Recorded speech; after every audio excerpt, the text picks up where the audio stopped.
മലയാളികളുടെ പ്രിയ ഗായകൻ പി ജയചന്ദ്രൻ്റെ പെട്ടെന്നുള്ള വിയോഗ വാർത്ത അറിഞ്ഞ് അക്ഷരാർത്ഥത്തിൽ ഞെട്ടിയിരിക്കുകയാണ് മലയാളികൾ. അർബുദത്തെ തുടർന്ന് ഏതാനും ദിവസങ്ങളായി തൃശൂർ അമല ആശുപത്രിയിൽ ചികിത്സയിലിരിക്കുകയായിരുന്നു അദ്ദേഹം. ഇതിനിടയിലാണ് അദ്ദേഹത്തിൻ്റെ വിയോഗവും. മലയാളികൾക്ക് മറക്കാനാവാത്ത മനോഹര ഗാനങ്ങൾ സമ്മാനിച്ച പി ജയചന്ദ്രൻ നിരവധി പുരസ്കാരങ്ങളാണ് തേടിയെത്തിയതും. ഒരു തവണ മികച്ച പിന്നണി ഗായകനുള്ള ദേശീയ പുരസ്കാരം നേടിയ ജയചന്ദ്രൻ 5 തവണ മികച്ച പിന്നണി ഗായകനുള്ള കേരള സംസ്ഥാന അവാർഡുകളും 4 തവണ തമിഴ്നാട് സംസ്ഥാന അവാർഡുകളും നേടിയിട്ടുണ്ട്.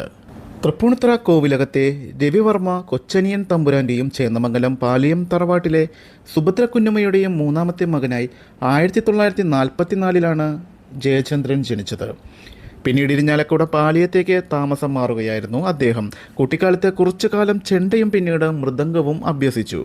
ചേന്നമംഗലത്തെ പാലിയം സ്കൂളിൽ, Aluva saint Mary's high school, Irinjalakuda national high school എന്നിവിടങ്ങളിലായിരുന്നു അദ്ദേഹത്തിൻ്റെ വിദ്യാഭ്യാസം.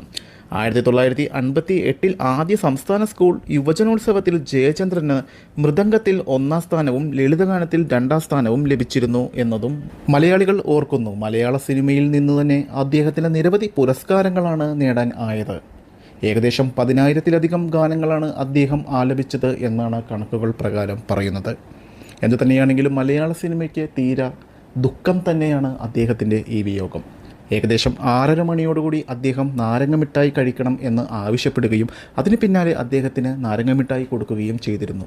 അദ്ദേഹത്തിനെപ്പോഴും നാരങ്ങമിഠായി കുറിച്ചുകൊണ്ടിരിക്കുന്നതും വളരെ ഇഷ്ടവുമായിരുന്നു. പിന്നാലെ 7:45 അദ്ദേഹം ഈ ലോകത്തോട് വിട പറയുകയും ചെയ്തു. അദ്ദേഹത്തിൻ്റെ ആത്മാവിന് നിത്യശാന്തിക്കായി നമുക്കും പ്രാർത്ഥിക്കാം. വരും നിമിഷങ്ങളിൽ കൂടുതൽ വാർത്തകൾ അറിയാം.